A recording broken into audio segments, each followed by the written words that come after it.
Well, today we are continuing our discussion on the Constitutional Convention. We've talked about the Virginia Plan and the New Jersey Plan last time, talking about how they put it all together.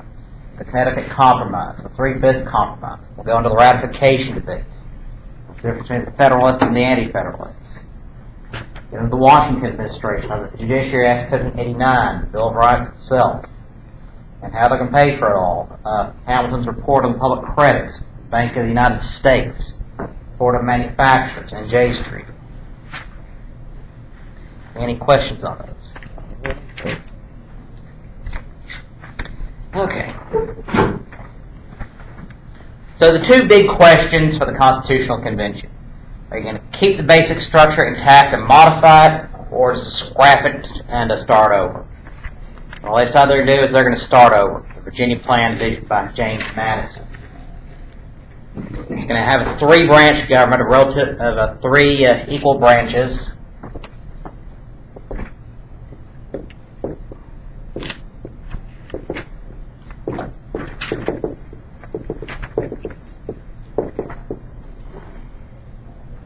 The executive branch, legislative branch, and the judicial branch.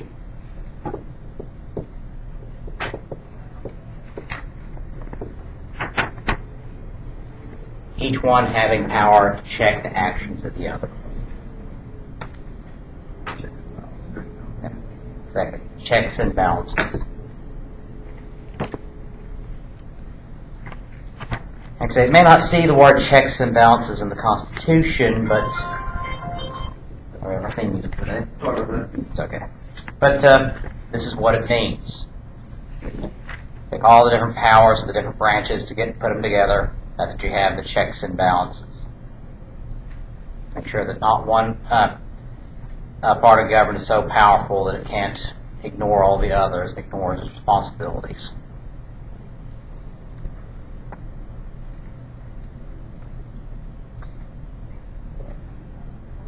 Well, once you have the Virginia Plan decided upon,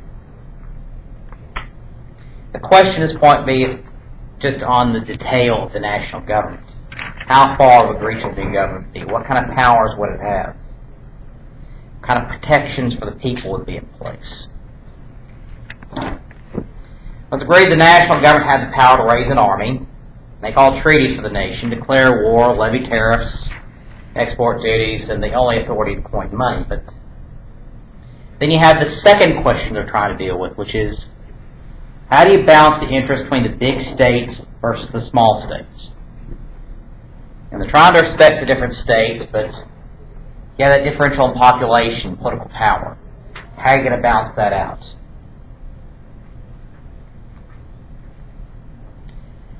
Because here's the issue. Suppose you have State A, and State B.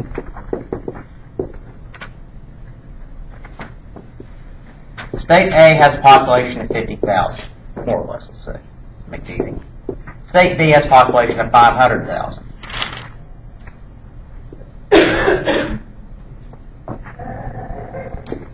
Now suppose you have a Congress based on population size.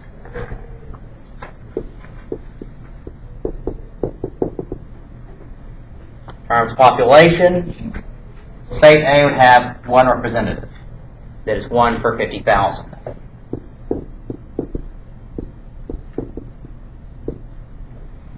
At State B, though, you also have one representative for every 50,000 people.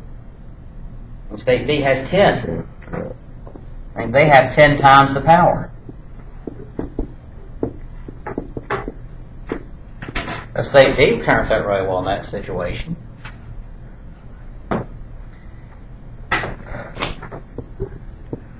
I suppose you have equal representation. Both have 1. State A has 1 for 50,000 people. Hey, it works out nicely for them. State B has 1 for 50,000 people. Have the same power, but State B has 10 times the people and 10 times the interest, and so their voice is greatly reduced.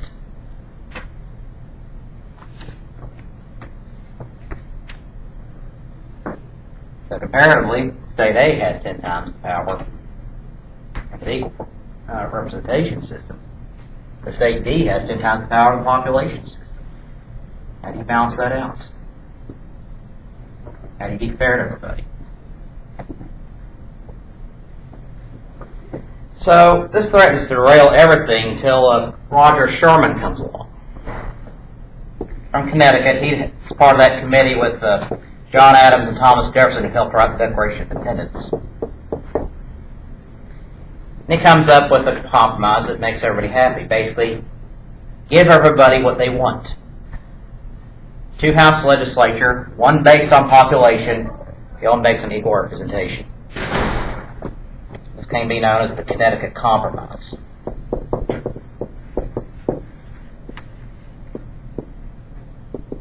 It's also called the Great Compromise.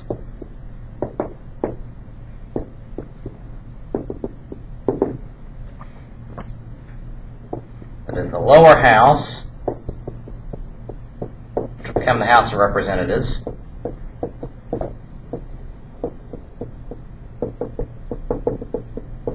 based on population. The upper house,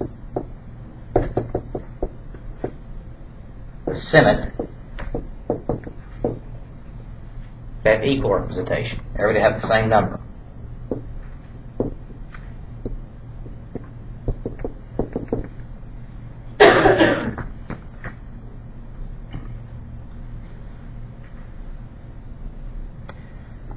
But under Sherman's plan, the Senate, equal representation, each state would have 2 senators.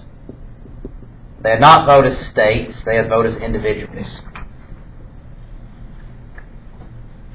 So no matter how big or how small a state is, they all have at least 2 senators.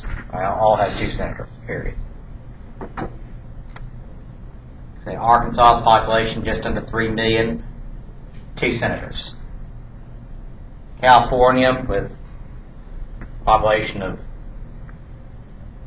25, 30 million, 2 senators. North Dakota, population about 600,000, 2 senators. All equal.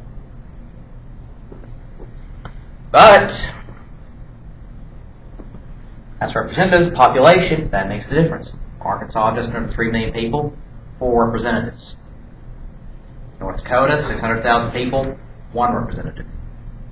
California, 25, 30 million people, 53 representatives. But again, the interests are balanced.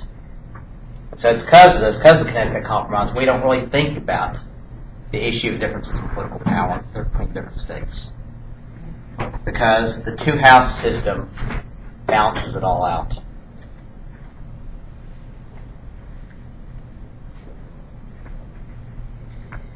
Now, of course, since you're basing representation on population, it means you gotta know how many people are in each state. So it's written into the Constitution that every 10 years, the U.S. government will conduct a census. That is for purposes of representation in Congress. 10 years, they go through all the countries and count the people. Put your name on a list, who you are, where you live. They figure it out from there. And it's not just representation in Congress, but also determines state legislature. And decided this is such an important documentation for the government that they decided to expand the categories. Not just who you are and where you live, but how old you are, what kind of job you have, do you live in the city limits or outside the city limits, do you rent or own your own home, what kind of education do you have, what kind of health issues do you have, if any. So that way the federal government and the state government can determine what needs need to be met. So do you have running water in your home? Do you have electricity in your home? So that way the government can direct resources where it is most needed. So have that idea who people are, or where they're at, what kind of information they have. And for genealogical research, census is valuable. People who have the family histories, they go back through census records to find out where their ancestors lived when, what they did, what kind of siblings they had.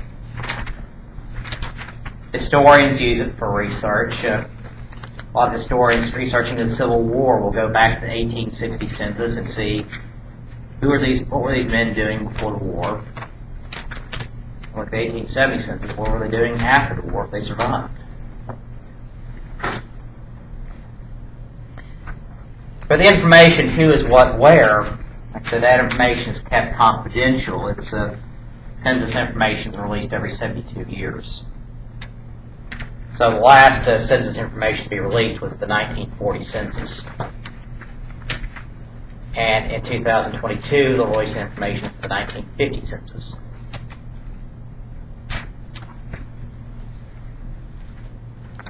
For 72 years, who made that? It was just a rule that's out on nice round numbers close to the life expectancy.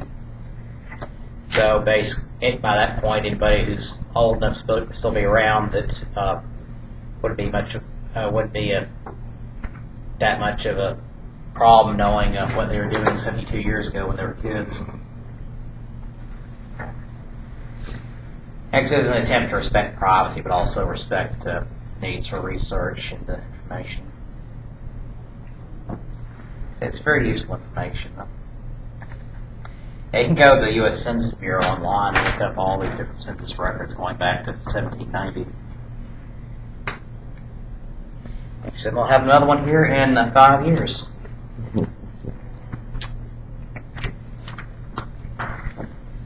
Well, now they've got another issue to deal with. The elephant in the room, so to speak. Slavery. So it exists, what are you going to do about it? Well, the issue, again, impaired threat to derail proceedings. The question was whether or how to count slaves in apportionment. Because in those states that had slavery, remember, they're property. And it's the entire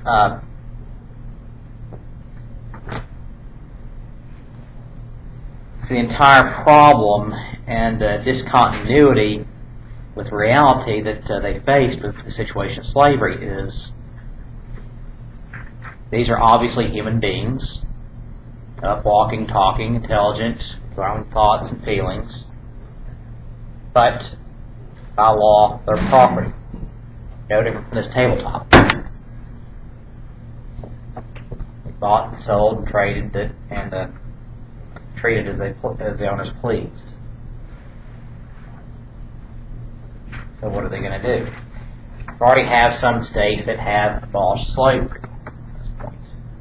Massachusetts, Rhode Island, etc. But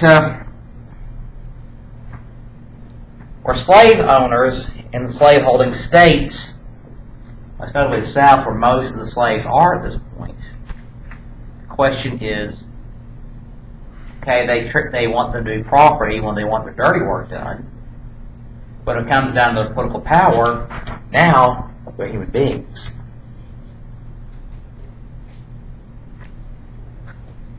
Of course, using the argument that, well, white women and children don't vote, but they'll be counted for the census, but yet they're not going to counting black slaves. Or people, but can't vote either. Northern states, particularly those that have banned slavery, are arguing you can't have it both ways, rather one or the other, property or people. Regulation of slave trade also came a point of contention. Because the United States had imported thousands upon thousands of African slaves. What's going to happen about that? The United States is going to continue doing that indefinitely. There's going to be a point where that just has to be cut off. Southern states were growing and had convinced themselves that they needed slavery to man these plantations. Territories west of the Appalachians are demanding slaves. They start developing farms and plantations. So the slave trade is growing.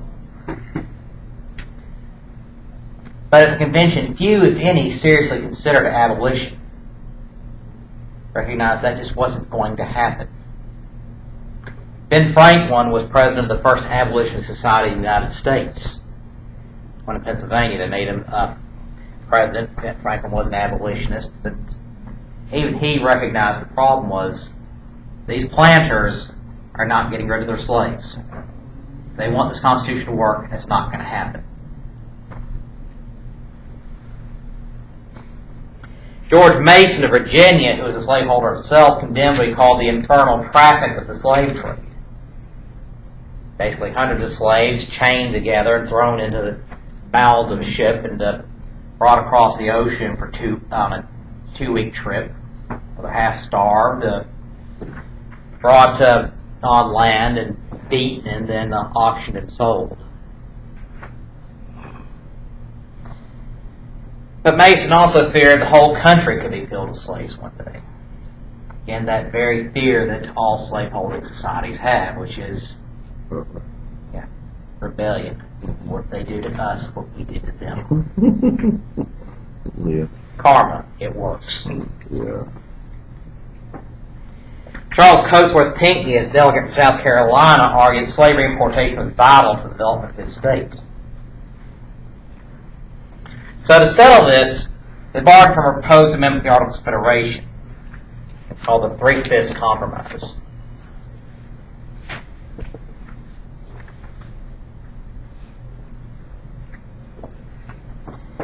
That is, in apportionment of the census, one slave be counted as 3/5 of a free man.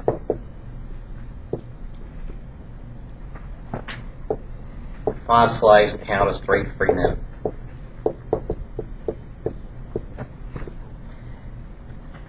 So for the first census in 1790 to the end to the last census, which slavery is legal, the 1860 census, there were 2 lists. The free schedule, listing all the free inhabitants of a state and territory. The slave schedule, listing the slave owners and their slaves. The slave schedule, they took the number, multiplied by 3/5, and that was what they had for the state. Actually, 3/5 compromise passed with little opposition. But remember what slavery meant to the South, though. It meant cheap labor. You had a group of people who would work in the heat in the summer, who would be planting and harvesting all these crops, making all the money for the landowners, while they received nothing. Okay. Did the Three-Fifths Compromise also separate the amount of people that were in the South and the North? No, it was just simply however many were in that state happened to be in that state. It didn't regulate how many people lived in each one. So people lived in whatever state they wanted. Okay, I thought the Three-Fifths Compromise was just like there was more slaves in the South than there was in the North. They had to find a way to have a way that they could have enough representation for all the people that were in the South. They had more slaves in the South than they did in the North. It was a way to level itself out between the North and the South. Yeah, that way it was. It was basically, how is the South keeping its political power by counting slaves as part of its population?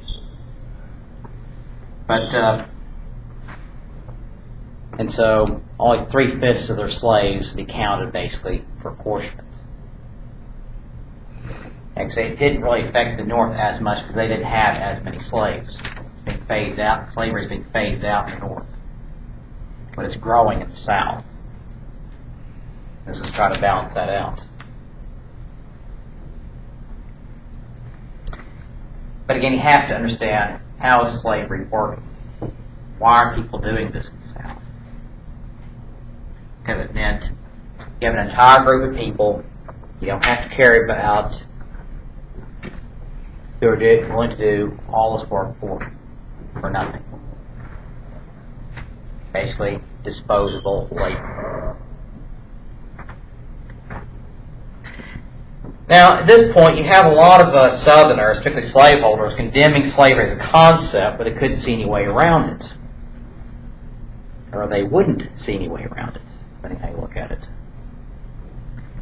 They'd grown up with slavery, their economy is tied to it, and they just couldn't think of any way they could keep the same benefits of a slave-based agricultural system versus a system of free labor where you actually have to pay your labor for their efforts. Allow them to come and go as they please.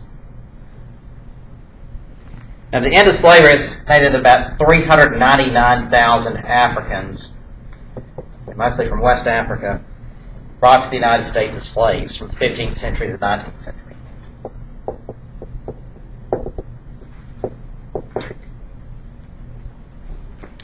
Back between 1492 and 1770, more Africans had actually come to the New World than Europeans, but the white population was larger. Because all the slaves, a great many of them, had died. Abuse, overwork, malnutrition, disease, murder.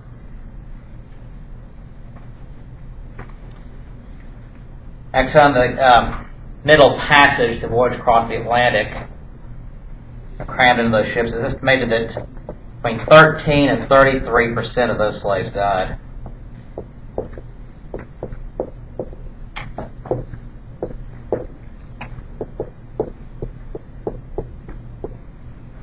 In case they died, they would just keep them chained up until they reached the shore. If they all died, they'd just throw them overboard.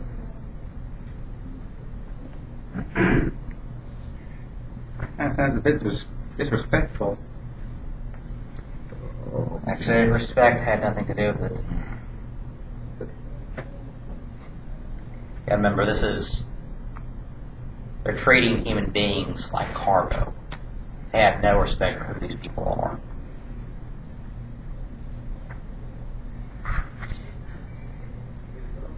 For years, there's this area of the ocean called the Horse Latitudes. That is an area where there's very few winds that carry the ships along.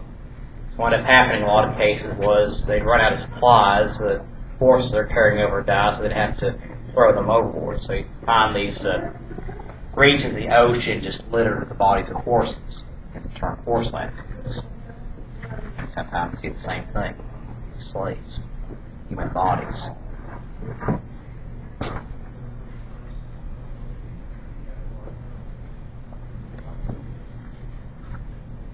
Like I say, there's an interesting study done in the 1960s. A historian named Philip Curtin wrote a book called The Atlantic Slave Trade, Census. He traced as many slaves as he could from Africa to the New World, figuring out where they came from and where their deposited went, and how many. What happens, though, as a result, though, all these slaves coming into the South is you have, one, a racial caste system developing. The whites own everything. So the upper class whites own everything. And you have a class of African Americans who are having to do all the work. No rights, on the bottom, nothing.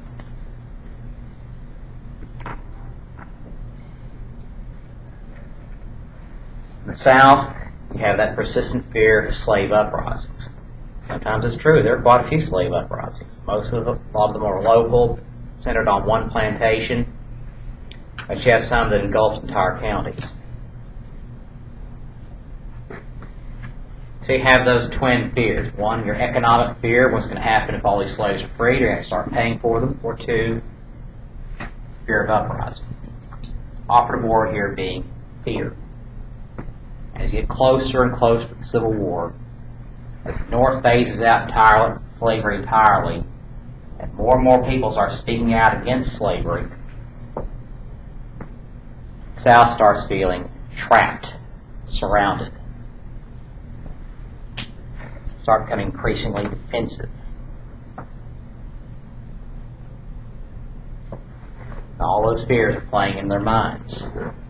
So you start seeing in the rhetoric of the Southern politicians get close to the Civil War, increasing hysteria in their rhetoric, convinced everyone's out to get them, surrounded by slaves who don't want to be enslaved, and beyond that, surrounded by abolitionists declaring that slavery is a great evil.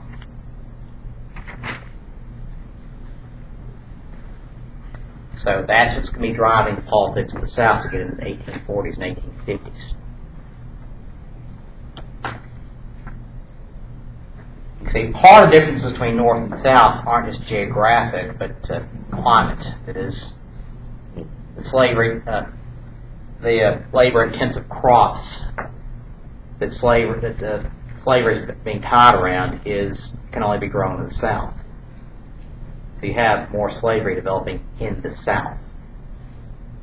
You have it in the North, but it's being phased out to simply don't need that kind of labor and find it easier socially and economically just to pay wages.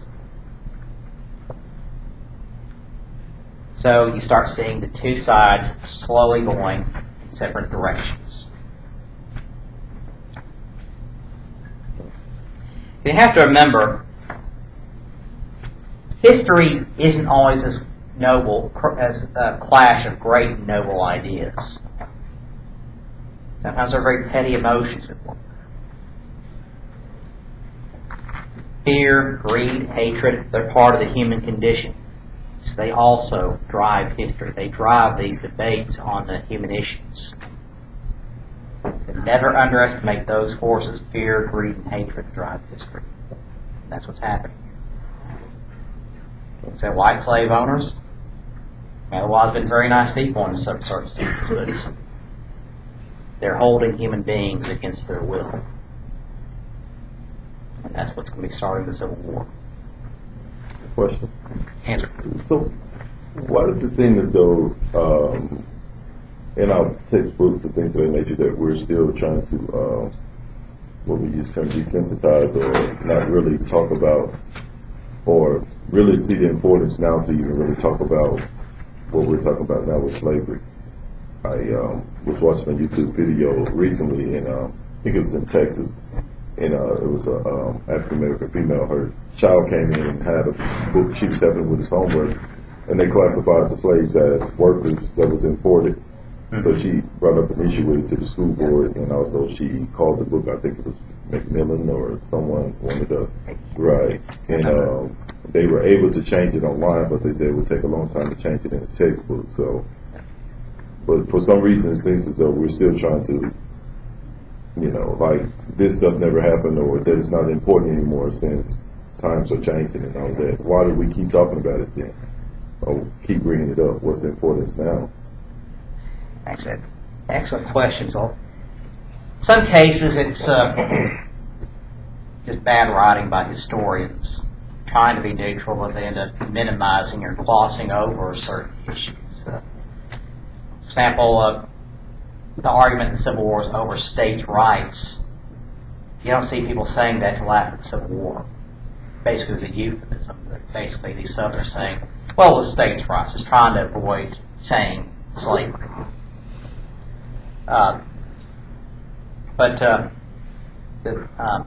Basically just trying to put it behind them and ignore the issue. But the state rights that the Southern states were fighting over, and they said this repeatedly, was the right to have slaves. You have to remember, they saw the world very differently than what we do now. Ideas of a mixed-race, co-educational classroom was unthinkable. I'd say some slave owners may have treated their slaves physically very well, but very few people, even abolitionists, believe in the idea of racial equality. That's something that's only been codified in American law in the last 50 years. But sometimes it comes down to politics. For example, the textbook situation in Texas. You have an elected school board there dominated by people who really don't know what they're talking about. So you have a lot, because one thing about representative democracy is anybody can run, anybody can be elected, but you don't necessarily have to know what the job is. You're not necessarily electing experts, just electing sometimes just who you like. And sometimes people are coming into office with agendas that aren't necessarily based in facts or truth. That's why still in the 21st century you still have arguments over evolution in textbooks. Why you have some people trying to ignore slavery completely in textbooks. So what happened was the state of Texas told that publisher, if you want this state to buy your book, millions of little school children to read these books, then you need to change these words. The publisher gave in. Hoping no one will catch it. Yeah, exactly. Hoping no one will catch it, or they won't get mad enough to say it. A little subtle change. Yeah. Just a little subtle change. Right. Or again, people trying to ignore the role that slavery played in the cause of the Civil War, or trying to say, well, Hitler was just misunderstood, needed a big hug, or something like that. Yeah. If you don't learn from learning history, he doesn't say that you're not going to repeat it again. Exactly. You don't know what happened. You're going to do it again. He's like, oh wait, this happened before. So what a philosopher said many centuries ago, what is past is prologue. I also heard that most people think that vegetarians are nice, and yet Adolf Hitler was once a vegetarian. Yeah. X8. And he also beheaded more. Well, he had more people beheaded than during. It's basically it's a question of causality. Hitler was a vegetarian. Does that mean all vegetarians are psychotic, genocidal maniacs? No. Exactly. Hitler just happened just not to eat meat. There's also a show going around saying that Hitler didn't actually die. They said Oh, I was around for that for years after. Yeah, I know, but now they're making a TV show about it, and these guys are trying to prove it. Except proving once again that, and remember this very closely, because it's on TV or the internet or Facebook, doesn't mean it's true. I think it's just funny. Yeah. Which means when people say things in the news, you need to find a neutral source to corroborate that something seems a little unusual. Doesn't mean go find the solution you like, or find the source that says what you like, what to hear, to find the truth. Remember, everyone's entitled to their own opinion, but they're not entitled to their own facts.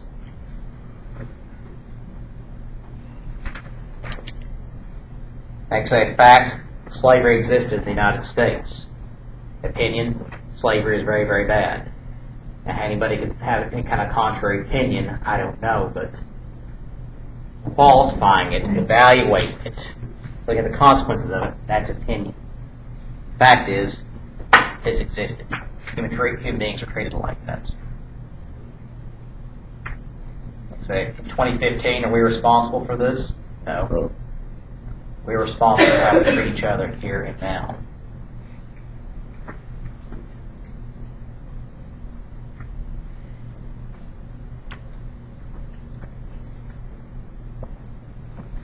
Like I say, does racism still exist in the United States? Most definitely. Sure. Does that mean that you need to excuse it whenever you hear it? No. Does it mean you need to act that way? No. Does it mean that you need to generalize about an entire group of people just because your experience is based on one or two people, or based on what somebody said about one group of people? No. You treat people as individuals. You treat people with respect. That's how a polite society operates. Basic respect. Slaves, they treat with respect? No. Treated like property. Slave, you can do absolutely whatever you want to. Beat, torture, murder, rape, anything and everything you want. No one's there to stop it, because that's your property. That's how people were treated back then. My country, Angola, West Africa, I even when I was young visited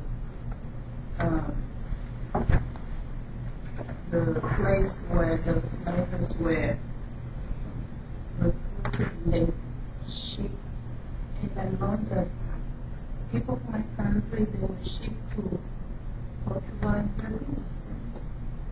So this is a part of history of those slaves. Oh yeah, they still have some of those jails and prisons where they held the slaves, where they're sold to shippers and shipped to the New World. All the major colonial powers practiced slavery. England, France, Portugal, Spain, the Netherlands. Like I said, there are parts of the world today where slavery is still practiced. It's illegal, but it's still done. Oh, yeah, sure. Like I said, some of your consumer products and clothing are made with slave labor.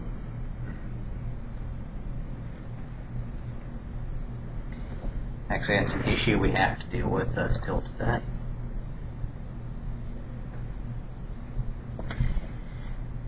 But, like I said, these men who wrote the Constitution, they perfect? No. What they did was they created a document where the nation and its people can grow. Room to grow as a nation, room to grow as an individual.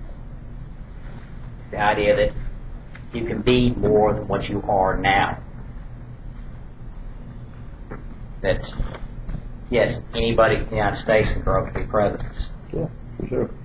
That anybody, because you're born poor doesn't mean you have to die poor. Because what your parents did, that doesn't have to limit what you do. If you want to be limited, if that's what you want to do, you're proud of what they did for their lives, and you want to do the same thing, you can do that too, and still be as good as any other person in the country. Remember what they're doing here. Idea of all men are created people. Still just an ideal. It's something they'd like to move for. Something they think sounds really good. But it's going to take a long time for that to become a reality. A lot of social stigmas and ideas they have to overcome.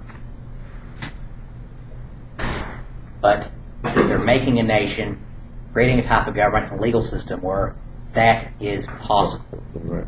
A lot of work that will eventually happen. That's a long way to that. But here, we're laying the foundations. Now, as for slavery, the word actually is never even used until the 13th Amendment of 1865, that it ends slavery altogether.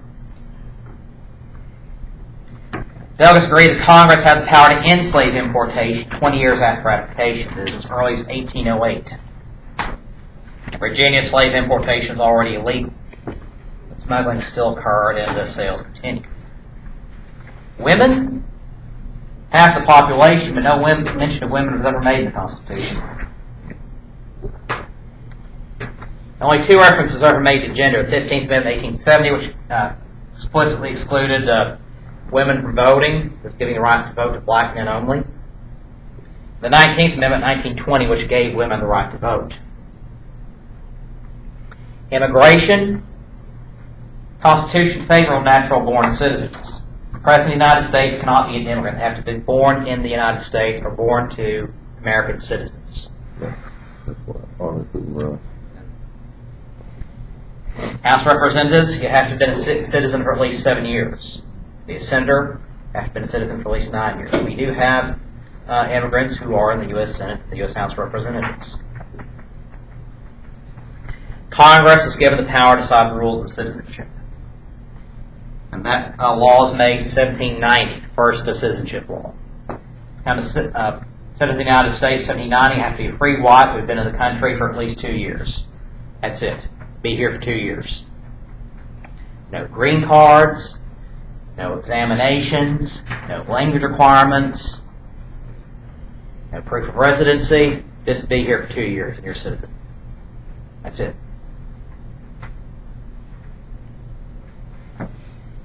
In fact, that was the law for many decades. Just be here a couple of years, yeah, you're a citizen. Africans, however, are denied citizenship even though they're free. Native American tribes are treated as separate nations. Individual Indians be treated as aliens. Native Americans were not given citizenship in the United States until 1924. Yeah.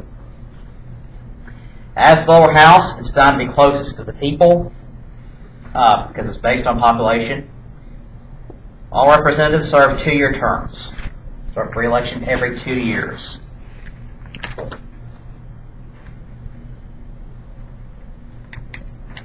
So essentially, they have a constant campaign, constantly in touch with the people, have to be constantly responding to the needs of people. At least that's the theory they're supposed to do. Whether they do it or not is another question. Upper House senators supposed to be a more deliberative body. You have a term of 6 years. But they divide the Senate into thirds. So you're not electing all senators every 6 years. 1/3, when they had it set up, was 1/3 served 2 years, then a 6-year term. Another third would serve 4 years, then a 6-year term. The last third would be serving just the full 6-year term. So that way, that's why your state does not have 2 senators up for election every 6 years. So we had a U.S. Senate election last year, 2014. Our next one's going to be in 2016. Have the other one up for re-election. Now, suppose one senator were to resign or die in office. What happened in that case is states generally make their own rules, but traditionally most states, the governor then appoints a senator for the remainder of that term, or at least until the next general election. So sometimes, kind of very bizarre situations, you might have a state having election for 2 U.S. senators at the same time. That's only because they're having an election for we call it an unexpired term. So until the last part of that term in office. But then it goes back to the regular schedule. So in this way, you couldn't have majority taking power every 2 years. Basically, you still have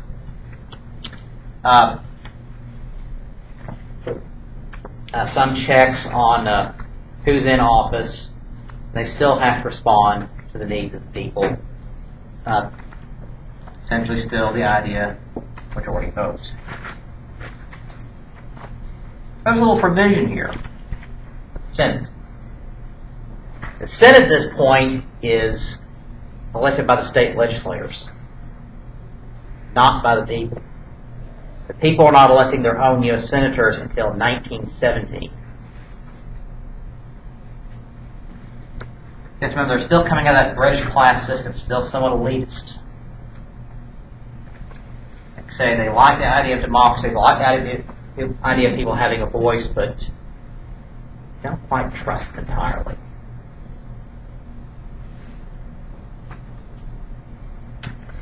Now, as for the president,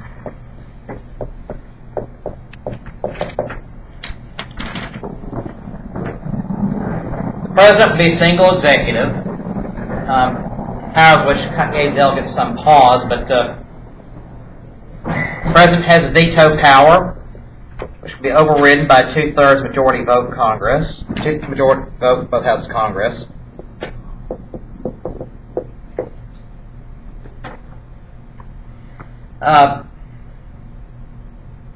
Commander-in-Chief of the Armed Forces.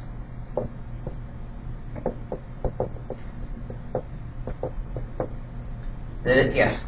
What is that? A veto can be overridden by 2/3 majority vote of both houses of Congress. President is commander-in-chief of the military. That is, you have a civilian head of the military. Head of the military elected by the people. So every member of the armed forces, lowest private to the highest general and admiral, answers to the President of the United States.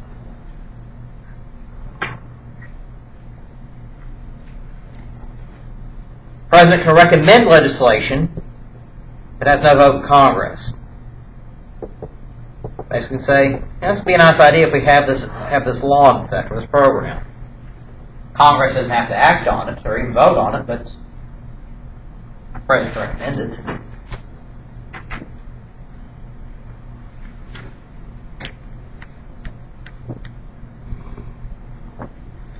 The President has to deliver a State of the Union address every year. And the Constitution basically report to Congress on the state of the nation, what's going on in the country. They have to be delivered in writing or in person, but with the advent of the TV age, they heard it in person. That's why the presidents give that speech every year. It's required by the Constitution. Now, the president can be impeached, that is, brought up on charges and removed from office by Congress, if they're abusing their office in some way, broken the law.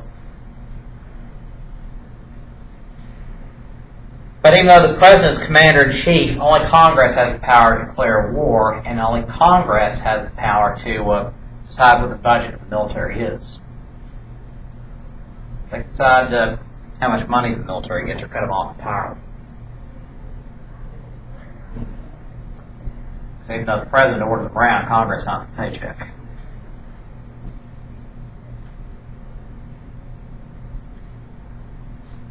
Now, how the President's going to be elected was some debate.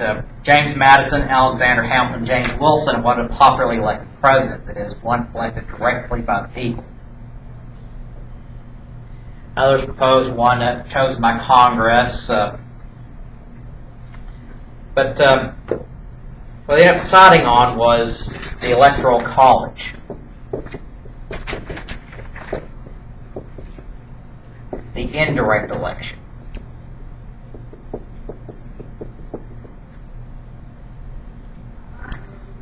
That is, the people would vote, choose electors, who would then get together and decide who the president's going to be. In which case they get two ballots. They have two votes. Presumably one for president, one for vice president, but the ballots weren't specific. Basically, the electoral college, these electors get together, and the person with the most number of votes would win. The person with the second most number of votes become vice president. Your consolation prize. Remember, they don't have political parties, so they're not running on tickets. Basically, winner comes president, runner becomes vice president. That's a way of avoiding any kind of potential divisions in the country.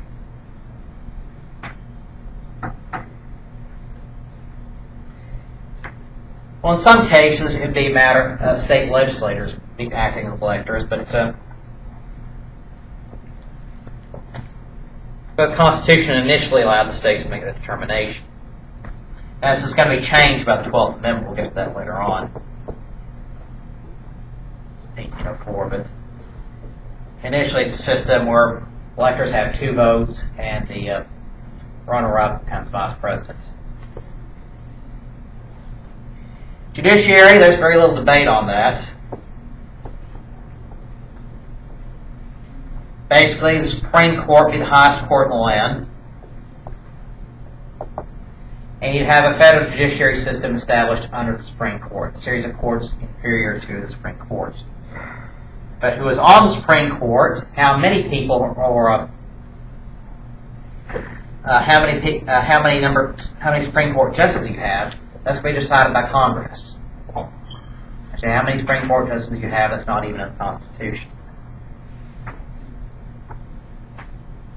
But as few as 6, but as many as 11. But most time, including now, is only 9. Federal laws, Supreme Court rulings are made the law of the land. The only way you can override a Supreme Court's decision is the Supreme Court has to undo its own decision with another court decision or constitutional amendment. So the Supreme Court is the last word in constitutionality. And to amend the Constitution, you have the approval of 2/3 of both houses of Congress, and then ratification by 3/4 of the states.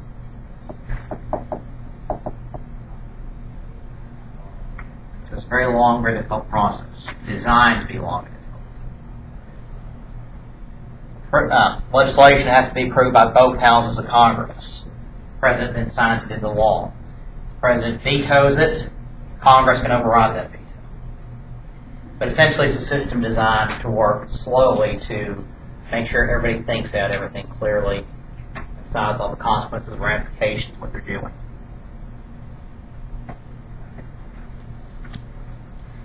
Ratification, require the approval of 9 of the 13 states. Signed by the delegates on September 17, 1787. Now, New York delegates had stormed out as a protest to lack of states' rights, because they wanted a Bill of Rights with stronger guarantees of personal liberties, but Alexander Hamilton returned and signed the document. So if you look at the Constitution, notice New York only has one person signing. It's because all the other guys walked out. Federation Congress wasn't really expecting a brand new document that basically put them out of business, but and there are some efforts to censure the convention for exceeding authority, but Federation Congress vows the inevitable and submits the work of the convention to the states on September 28th. The Constitution we have is the oldest Constitution in the world that is still in use. It's been amended only 27 times. Only 17 times since 1791. It is the only handwritten Constitution still in use. All constitutions written after this were printed out, typeset or whatever. But let's take a closer look at the Constitution here in the back of your book.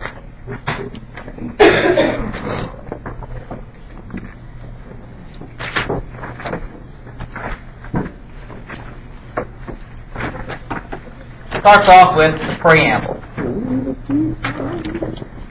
Basically, the goals of the Constitution. What's been trying to do with this? Page A92. And it begins, 3 words larger than any others. We the people.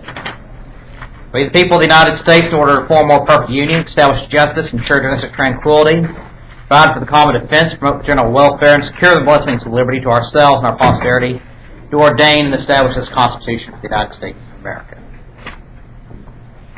That starts off Article 1, legislative branch. The makeup, powers, and responsibilities of Congress. To be a member of Congress, you have to be at least 25. To be a member of the Senate, you have to be at least 30. Powers of Congress to determine budget, so forth.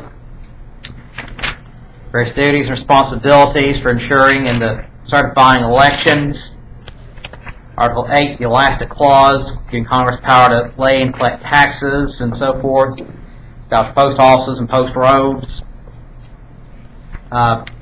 Uniform rules of naturalization. Promote the progress of science and useful arts by through patents. Provide and maintain a navy and so forth. Writ of habeas corpus shall not be suspended unless when in cases of rebellion or invasion of public safety. This writ of habeas corpus, that is, he cannot be arrested and held without charge. A bill of attainder or ex post facto law to be passed. That is, can't pass a law after the fact, ex post facto law. That is, if somebody doesn't like what you did today, they can't pass a law tomorrow saying what you did today was illegal. Bill of attainder, that is, they cannot single out one person. They cannot say, it's illegal to be used, so we're going to have you arrested. Their titles and nobility, etc., etc. Congress, as the Senate specifically, approves treaties. Article 2, the executive branch, the president, his powers. President has to be 35, but live in the United States for at least 14 years, natural-born citizen, has veto power, elected for 4-year terms. Initially, there was no limit how many terms the president wanted, but that was changed to the 1950s. Article 3, the judiciary.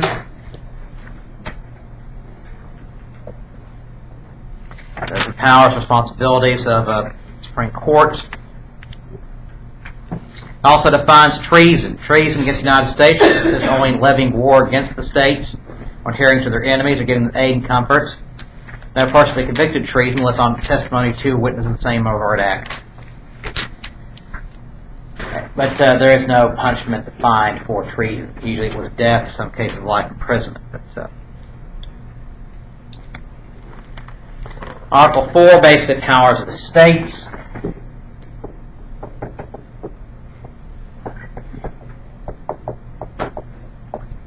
Full faith and credit clause.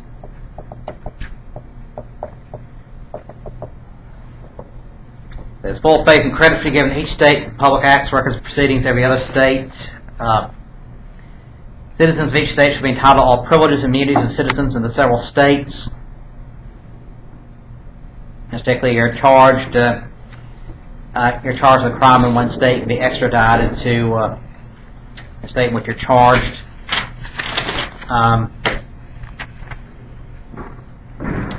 So marriages, divorces, property, it's all recognized in the different states. Section 3, new states admitted by Congress, but Congress defined that. Congress, U.S. shall have guaranteed every state in this union a Republican form of government that is a republic. They can come in and form a dictatorship inside of one. Protect all of them against invasion. Article 5 is amendments. Can you change this puppy if you need to?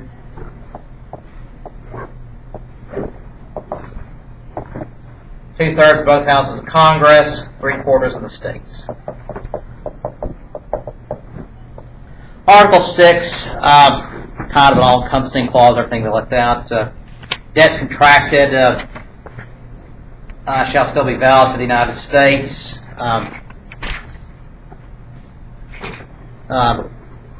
Constitution, laws which should be made since their oath treaty is made, shall be the supreme law of the land, is national supremacy.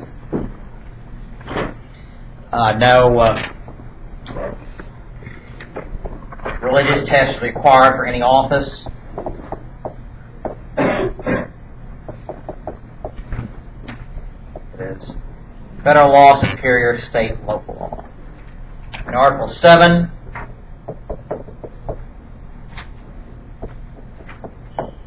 ratification. 9 out of 13 states have to approve. And there's going to be a big debate over that. So, that's it. Any questions? Okay, read the Constitution back of your book. Read Chapter 8 for Wednesday. Remember your quiz on the Bill of Rights next Monday. We've got all the Bill of Rights. Yeah. All of them. Okay. There's nothing else? That's it.